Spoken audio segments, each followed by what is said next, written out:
to mag-speedrun ng pag-i-edit.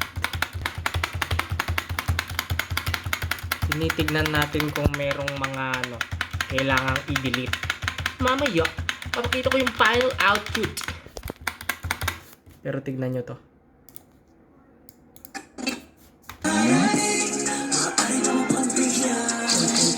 Ay! Kami nga po ay nag-shooting in a day in the life of a photographer. Enjoy! Naririto na ako. Pangalan na Griffith Pino. Bakit ba? Ba't ka nandyan? Dito na ako. Pangalan Griffith Pino.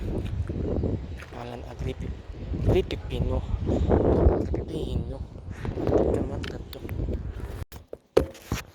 Sarap mag-edit eh. Pag maganda yung kliyente.